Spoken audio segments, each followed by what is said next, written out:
In this guide, I will show you how to switch phones on Mint Mobile. Transferring your Mint Mobile service from one physical SIM card phone to another is straightforward. Here's how you can do it. First, turn off both phones to begin the process safely. Next, locate the SIM card tray on your current phone and carefully remove the SIM card.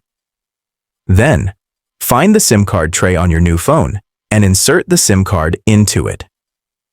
If your SIM card is too large for your new phone, you may be able to punch it out to fit, or if it's too small, contact our care team for a replacement SIM card.